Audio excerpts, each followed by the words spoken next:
e a sua misericórdia dura para sempre. Por esse motivo é que eu creio que a bondade de Deus já preparou o meu e o teu milagre, e a pressa de receber é minha e tua. Deus já poderia ter entregue? Sim. Se nós já tivéssemos mudado, se nós já tivéssemos agido pela fé, amém? Porque em muitos ensinamentos que a Bíblia nos dá, um deles é que a fé sem obras ela é morta. Dizer assim, eu creio que Deus é bom, é fácil, porque Deus é bom. Mas agir em cima disso que você crê é que faz a diferença do tempo do teu milagre, se ele vai demorar ou não. Amém? Funciona mais ou menos dessa maneira. Glória a Deus. Abra a tua Bíblia comigo no livro de Romanos, capítulo de número 8. Você que pode ficar de pé em reverência à palavra de Deus que vai ser lida. Aleluia, glória a Deus. Livro de Romanos, capítulo de número 8. Fala um pouquinho a respeito da vida pelo Espírito. Ou seja, uma vida de revelação. Amém? Vida pelo Espírito é uma vida de revelação. Repita, vida de revelação. Aleluia. Graças a Deus. Romanos, capítulo de número 8. Você que não sabe o endereço da igreja, você que está assistindo aí, fica aqui na cidade de Lages, bairro da Penha, loteamento Nadir. Aqui é um lugar onde é uma obra missionária que a gente está fazendo culto na Casa dos Fundos. Aqui é o nome da Rua Emília Steffilenko, o número da casa é 599. Se você perguntar para a vizinhança aqui da Dona Preta, do Mirtão, eles vão saber onde é que é. É a casa deles, amém? A gente está morando aqui, já está fazendo mais ou menos 10 meses, passando já. E Deus tem dado vitória, Deus tem salvado, Deus tem feito milagres. Ainda hoje uma pessoa veio cumprir um propósito aqui que ela fez com Deus. Se eu não me engano, ela precisava de uma aposentadoria e não conseguia. E aí ela colocou na mão de Deus e fez um propósito. Se o Senhor abençoar, ela não me contou bem o propósito, mas eu sei que todo mês ela traz 2, 3 sacoladas de comida, açúcar, feijão, arroz. Hoje ela trouxe aí um pouquinho antes do culto, ela não ia poder vir hoje no culto. Aleluia, mas eu quero dizer para você que a obra de Deus, tem gente que pensa assim, abrir uma igreja no meu bairro, os caras estão interessados em dinheiro. Mas eu quero dizer para você que a obra de Deus, ela enriquece a vida do povo primeiro, para depois a igreja ser enriquecida de bênção também. Amém? Porque só tem uma maneira de Deus trazer vitória para a obra de Deus, através do seu povo. Então você está na mira de Deus para o milagre, e não vai ser pequeno. Amém? Porque Deus quer enriquecer a obra dele, Deus quer levantar mais missionários. Irmão, eu acredito que a obra de Deus lá na África ela é importante. Você acredita assim também? Mas não precisa ir tão longe. Amém? Se a gente olhar para a nossa vizinhança e para os nossos parentes, tem tanta gente para ganhar para Jesus, né? Tanta gente para a gente orar, tanta gente para a gente mostrar uma atitude de Cristo. Porque a atitude de Cristo é que vai fazer mudança, vai trazer milagre. Jesus disse, vós sois minhas testemunhas, amém? Ou seja, tudo que Deus fizer na minha e na tua vida, saia contando. Conte para todo mundo, porque as pessoas precisam saber que o nosso Deus, Ele existe, Ele é vivo, Ele é poderoso para trazer vitória, amém? Vamos ler a Bíblia Sagrada. Romanos capítulo 8, verso 1 diz assim. Romanos capítulo de número 8, verso 1. Portanto, agora já não há condenação para os que estão em Cristo Jesus, porque por meio de Cristo Jesus a lei do Espírito de vida me libertou da lei do pecado e da morte. porque aquilo que a lei fora incapaz de fazer, por estar enfraquecida pela carne, Deus o fez enviando o seu próprio Filho, à semelhança do homem pecador, como oferta pelo pecado, e assim condenou o pecado na carne, a fim de que as justas exigências da lei fossem plenamente satisfeitas em nós, que não vivemos segundo a carne, mas segundo o Espírito. Quem vive segundo a carne tem a mente voltada para o que a carne deseja, mas quem vive de acordo com o Espírito tem a mente voltada para o que o Espírito deseja. A mentalidade da carne é morte, mas a mentalidade do Espírito é vida e paz. A mentalidade da carne é iniquidade. A mentalidade da carne é inimiga de Deus, porque não se submete à lei de Deus, nem pode fazê-lo. Quem é dominado pela carne não pode agradar a Deus. Amém? Vamos fechar os olhos, vamos fazer um instante de oração. Pai, aqui estamos na Tua presença, aqui está a Tua palavra que acabamos de ler, Senhor. Fala com cada um de nós através dela, Pai. Espírito Santo de Deus, o Senhor tem total liberdade aqui no nosso meio, em nome de Jesus. Diga amém e aplauda o nome de Jesus. Glória a Deus. Pode sentar, pode ficar à vontade na presença de Deus. Aleluia, louvado seja o nome do Senhor. Glórias a Deus. Eu quero chamar a tua atenção para aquilo que a Bíblia Sagrada acaba de nos falar. Aleluia, porque eu creio na vitória que vem de Deus, mas eu creio, aleluia, que o homem ou a mulher, ele deve negar a si mesmo, como diz e ensina a Bíblia Sagrada, ensinou nosso Senhor Jesus.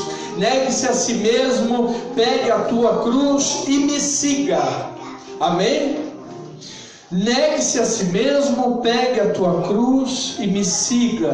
Existe um passo a passo que o Senhor Jesus, Ele está exigindo de mim, de você, que aonde não podemos negligenciar, não podemos simplesmente pensar assim, não, mas eu não sei, não é tempo, eu sou muito novo, ou senão eu não estou sentindo de fazer. Isso não nos cabe a estar falando essas coisas diante de Deus, porque diante de Deus ninguém pode mentir, ninguém pode enganar. Amém?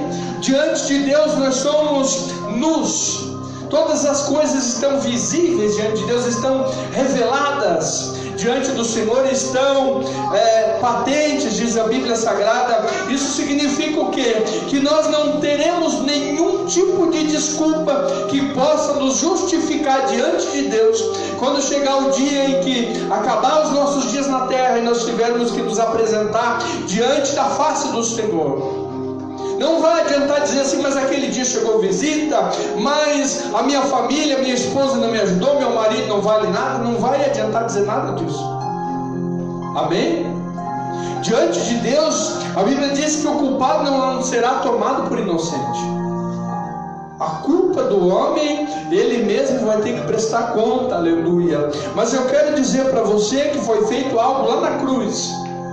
Cristo se entregou como oferta agradável ao Senhor nosso Deus, por expiação de todo o pecado. O que é a expiação do pecado? A partir do momento que alguém oferece algo por expiação do pecado, esse pecado já foi apagado, esse pecado já está pago esse pecado, aleluia. Mas eu quero dizer para você que há um detalhe dentro dessa expiação, há um detalhe dentro desse ato que o próprio Deus fez, de oferecer o seu cordeiro imaculado, o seu cordeiro sem mancha, sem pecado, que era o próprio Filho dele, que era o Senhor Jesus.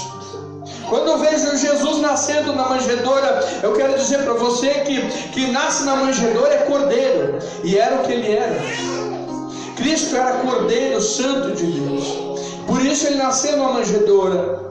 Ele se tornou rei ao obedecer a tudo que Deus tinha de propósito para ele, amém?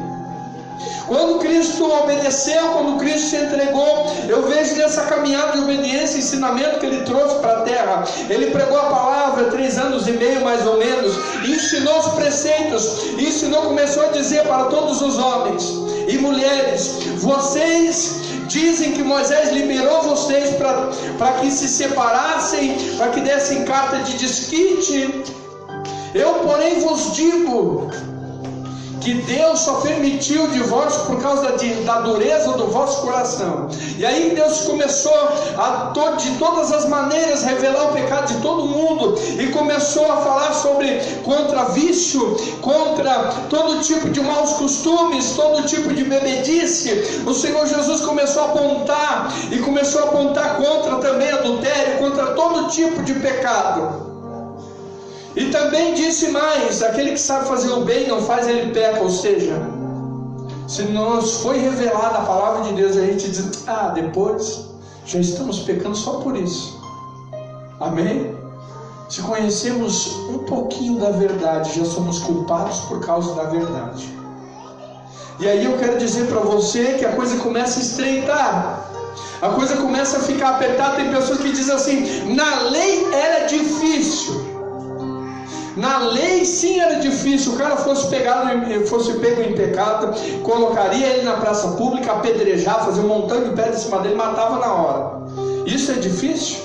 Jesus disse: na lei, se alguém fosse pego em pecado, pego em adultério, esse homem teria que ser apedrejado. Mas eu, porém, vos digo que aquele que desejar uma mulher no seu coração, tu olhou, desejou, já está no mesmo pecado que tivesse feito alguma coisa com aquela mulher ou com aquele homem. Jesus disse e deixou bem claro: na graça está um pouco mais apertado que na lei. Porque agora não serão os homens que julgarão, mas o próprio Deus, aleluia, está anotando tudo. Os anjos do Senhor estão ao nosso redor, anotando tudo que fazemos, nossas reações, nossas atitudes, nosso esforço e também o nosso desleixo, relaxamento diante do Senhor. Tudo isso é anotado. Não, mas eu não tive tempo. Aí está anotado lá: o fulano entrou na internet 7 da manhã, 10 ele deu uma pausazinha de meia hora, 11 horas começou de novo e largou às 5 da tarde. Aí diante de Deus, que vai chegar lá e vai dizer para Deus que você não teve tempo? Que eu não tive tempo? Como que a gente vai dizer para Deus? Não tem como. Nós não podemos nos justificar diante de Deus. O que nós podemos, aleluia, é arrepender de pecados que estamos cometendo e pedir para Deus e dizer para o Senhor: revela o meu erro para mim, porque achar o erro do outro, já foi pregado outro dia, que é fácil. Enxergar o que o outro está fazendo de errado é muito fácil, aleluia. Mas eu quero dizer para você que uma vida pelo Espírito, uma vida revelada, é uma vida onde o Senhor Jesus, Ele vem te ajudar nas tuas fraquezas. Quando você cair, a Bíblia diz que Ele vai te levantar se você quiser, se você se esforçar, se você se empenhar. Mas também Ele vai apontar o teu erro para você mesmo, não é para os outros. E Deus não vem revelar o erro do outro para você, Deus vem revelar o teu erro para você mesmo, para mim mesmo. Ou senão não é Deus, é o diabo que está dizendo: veja como o fulano tem tantos defeitos, veja aquele irmãozinho ali, que tanta coisa que ele está fazendo de errado. Isso é o diabo, não é Deus. Deus mostra o meu defeito para mim mudar. Vida no Espírito é isso, aleluia. É você se deparar com as tuas fraquezas, com as tuas deficiências, com a tua falta de fé. É você se deparar e você ter coragem de dizer para Deus, e reconhecer e dizer: Senhor, eu estou vendo que as coisas não vão bem, que eu não estou reagindo bem. E aí você começar a aprender pela vida do Espírito que há demônios, a casta de demônios que só sai com jejum e oração. O Senhor Jesus foi claro quanto a isso. Então não podemos achar que vamos vencer uma batalha vivendo de qualquer maneira. No mundo espiritual você não vence uma batalha de qualquer maneira. No mundo espiritual os demônios e os anjos de Deus também só respeitam a lei. Aqui a Bíblia está dizendo bem claro: a carne não pode obedecer à lei, somente o Espírito pode. Porque a carne, ela é tendenciosa ao pecado. E o espírito é tendencioso a adorar a Deus. Quando você fecha os teus olhos e tem interesse em buscar a Deus, você não sente a presença de Deus.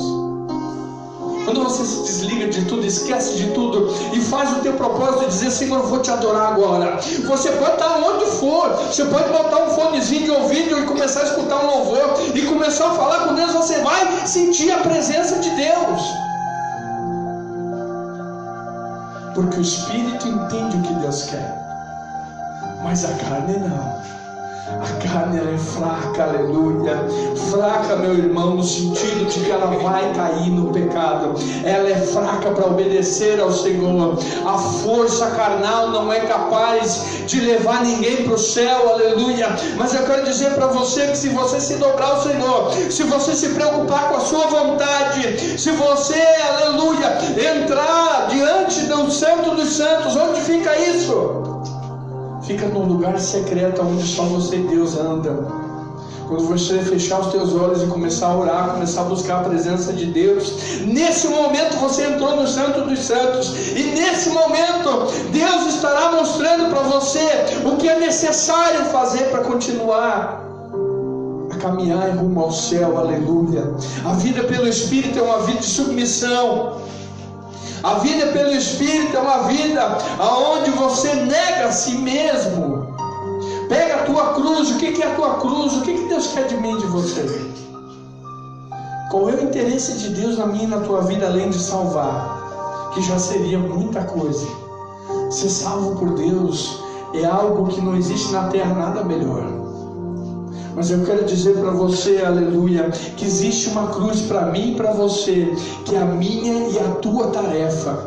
Essa, irmão, você tem que pegar, senão ela vai ficar ao teu redor e você vai andar despercebido, vai achar que ela não existe. A cruz, irmão, não é: eu casei com fulano, minha cruz está aqui. Minha cruz lá no cantinho, está lá no cantinho minha cruz. Isso não é cruz, irmão. Cruz é tarefa que você tem diante de Deus. Cruz é o objetivo que Deus tem para você cumprir e outro não vai cumprir. É você, cada um tem a sua cruz. E essa cruz, ela pode ser recheada de muita vitória, irmão. Quando você decide carregar a tua cruz, eu vejo diante do Senhor a alegria dele comigo e com você. Eu vejo o Senhor dizendo assim: a partir do momento que você assumiu a tua cruz, eu sou responsável pela tua vida. Eu sou responsável de dar todo o suprimento que você necessita para que você continue carregando essa cruz. Só não solte essa cruz. Jesus disse: pegue a tua cruz e me siga. O que é seguir o Senhor Jesus? Quando você começa a observar a palavra de Deus, você vê as atitudes dele. E se você se perguntar no teu dia a dia, quando chegar aquele momento, aleluia, está só você e Deus, e você está na encruzilhada do pecado ou da obediência, se você se perguntar o que Cristo faria nessa hora, pode ter certeza que o Espírito Santo não vai te deixar pecar. O Espírito Santo de Deus não deixa ninguém pecar, a não ser que você não tenha interesse de saber a vontade de Deus. Mas a Bíblia diz, o Senhor Jesus ensinou, ele disse, aleluia: olhai por vós mesmos. Ou seja, dentro de você vai ter a revelação de Deus a respeito do que é certo e o que é errado. Ninguém precisa te ensinar essas coisas, mas se você tem interesse, começa a revelar-se aos teus olhos. Amém? O conhecimento da Bíblia Sagrada, ele te traz algumas coisas. Ele te traz escudo, ele te traz espada. Não, mas isso aí não existe mais. Isso é só em filme. Isso daí é só um troço lá que ficou na história, guerra de espada, de escudo. Não é verdade, até hoje existe isso. No mundo espiritual são essas as armas. No mundo espiritual você precisa de um capacete, você precisa de um escudo, você precisa de uma espada. Sabe por quê? Para que serve um escudo? É bem simples, defesa. Para que serve uma espada? Para as duas coisas, ataque e defesa. Para que serve um capacete? Defesa. Defender o quê? A tua mente, os teus pensamentos. E tudo isso está dentro da palavra de Deus, tudo isso está dentro de uma vida de vigilância, está dentro de uma vida de oração, uma vida onde você se preocupa qual é a verdadeira vontade de Deus. Porque o diabo, ele lança pensamentos, isso são setas malignas, que se você recebe como verdade aquilo que o diabo está sugerindo para você, e você vive baseado naquilo que ele te deu, pode ter certeza que vai dar problema, vai ter consequência. Mas se você está com o escudo, você levanta esse escudo no mundo espiritual, sabe como? Eu não quero isso para a minha vida. A partir desse momento o teu escudo está empunhado, você não está sendo mais atingido. E o capacete, aleluia, o capacete, quando o diabo tentar te lançar um pensamento dizendo assim: acabou, larga a tua família, acaba com tudo, acabou, larga esse serviço, não vai dar mais certo. O capacete, aleluia, a tua fé que vai moldar o teu pensamento dizendo assim: tudo parece que acabou, mas o meu Deus ainda vive, e o meu Deus vai dar vitória em nome de Jesus. Esse capacete vai fazer com que o diabo não atinja mais o teu pensamento, aleluia. E a espada, irmão, a espada, ela vai fazer com que o mal recue. Quando você começar a conseguir a empunhar essa espada, a usar essa espada de uma maneira que você tenha habilidade, força, você consiga atingir, aleluia, o mal com essa espada. Você vai começar a profetizar na tua vida, na vida dos outros. Minha vida é uma bênção, a vida minha esposa é uma bênção, do marido é uma bênção, os filhos são tudo abençoado. Você está lutando contra o mal com a espada que Deus te deu, aleluia. Essa porta aí não abre, isso aí ninguém consegue trabalhar aí dentro. Você puxa da tua espada e diz assim: ninguém trabalha, mas eu entro aí, vou trabalhar aí. Ninguém ganha esse valor, mas eu vou ganhar, eu ganho em nome de Jesus. Ninguém consegue servir a Deus, fica um pouco na igreja, daqui a pouco cai em pecado, mas eu vou ficar, eu vou permanecer até o fim, porque o plano de Deus para mim é o céu. Tu está entendendo o valor das armas que Deus tem para você? A vida do Espírito, irmão, você precisa crer, precisa tomar posse de todas essas armas e comece a usar com abundância, porque Deus deu as armas para usar, não é para deixar no canto jogado. Quando você tiver habilidade para usar todas essas armas, vai ter uma facilidade de carregar a tua cruz. Uma hora você vai carregar em cima do capacete, uma hora vai encostar no teu escudo, uma hora vai na ponta da espada, mas você não larga mais a tua tarefa que Deus te deu. Receba força. Aleluia, Deus está quebrando as correntes para que você ande com velocidade. Não é andar um pouquinho e cansar um pouquinho, não é andar um pouquinho e tropeçar um pouquinho, é andar com vigor, andar com força. Vencer, prosseguir, entrar nas trincheiras do inimigo, mandar o mal embora da tua casa, da tua família, com toda a unção que Deus tem. O Senhor Jesus entrou numa certa cidade onde existia um homem possesso de demônios por muitos e muitos anos. Esse homem tentaram prender, tentaram ajudar, e não conseguiam, porque as correntes não conseguiam deter aqueles demônios que estavam no corpo desse homem. Quando o Senhor Jesus entrou nesse lugar, ele saiu, aquele homem saiu do cemitério onde ele vivia, estava nu. Ninguém chegava perto daquele lugar porque sabiam que ele estava lá. Ele era perigoso. Mas eu quero dizer para você que perigoso para o mal é Jesus. Quando Jesus chegou lá, aqueles demônios vieram no corpo daquele homem, se prostraram no chão diante dele e disseram: o que o Senhor quer aqui, mestre? Aleluia. O que você tem medo, irmão? O que você precisa para entender que o maior está conosco do que aquele que luta contra você? O que você precisa para entender, fraco é aquele, aleluia, que não crê, irmão. Mas se você acreditar, aleluia, o maior poder que existe na face da terra está contigo. O câncer não tem poder, a AIDS não é nada, aleluia. A crise é para qualquer um, menos para você que crê no Senhor Jesus. Aleluia. A falta de sucesso não é para crente. Aleluia, para você é vitória. Receba, para você é cura, para os teus familiares é vitória, para os teus filhos eles são uma bênção. Eles não serão, aleluia, derrotados, muito menos influenciados pelo diabo, mas eles vão olhar para você e vão dizer assim: eu tenho certeza que o Deus do pai e da mãe vão me dar vitória também. Ora basta cantar abaixar, aleluia. Vida no Espírito, vida de uma maneira diferente, irmão. 10.000 cairão ao teu lado, 1.000.000 à tua direita, mas você não será atingido. Não interessa o tamanho do mal que está agindo, Deus não tem adversário. As portas do inferno não prevalecerão contra a minha igreja. Você sabe o que significa isso, irmão?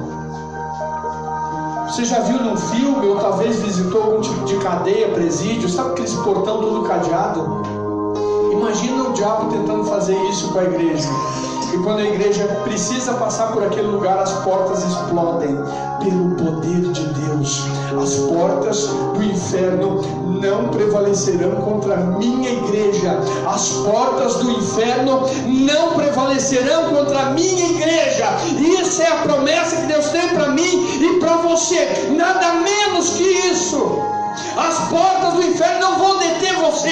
Você não vai ficar paralisado. Você não vai ficar prostrado. Mas se você se prostrar diante de Deus, Deus te exalta, Deus te fortalece, Deus te ensina a usar as armas que Ele te deu. Aplauda o nome de Jesus.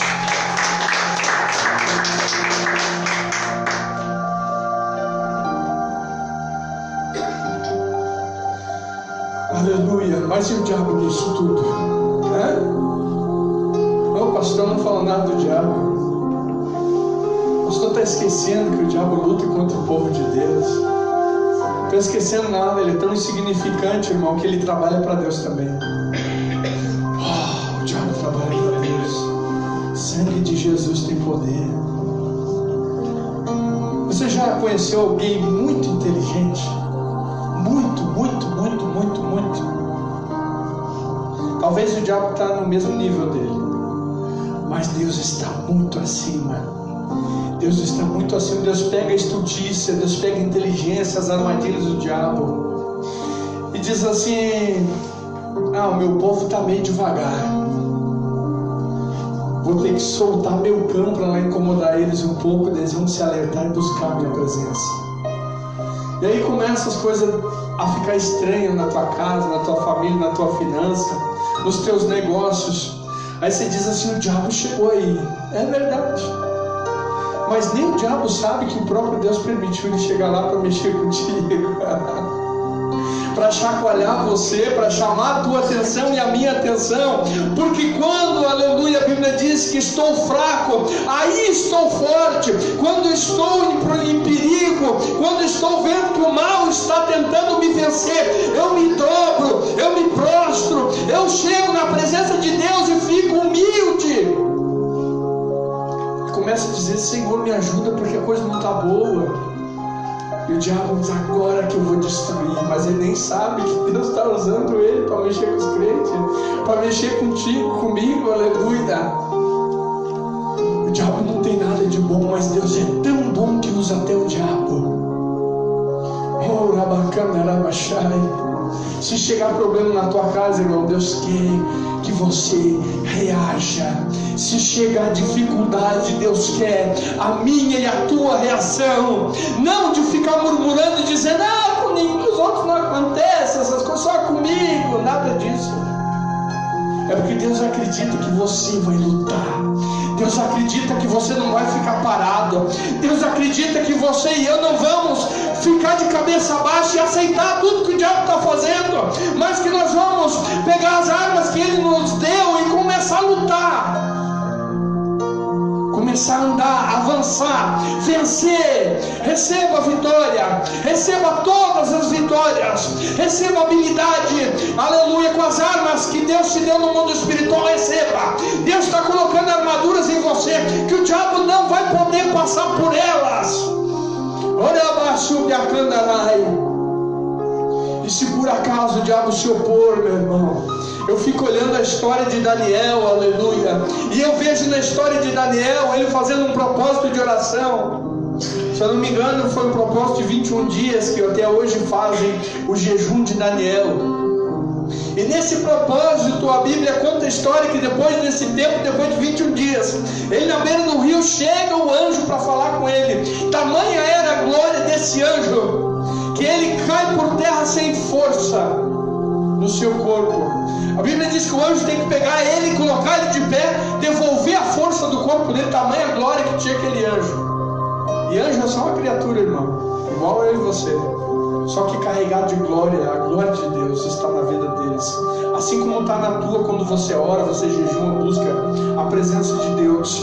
E eu quero dizer para você que o anjo começa a desenrolar uma história e contar para ele assim: desde o primeiro dia que você começou o teu propósito de oração, Deus já respondeu você e me mandou falar contigo. Mas no meio do caminho, o príncipe da Pérsia, ou seja, o diabo, se opôs a mim.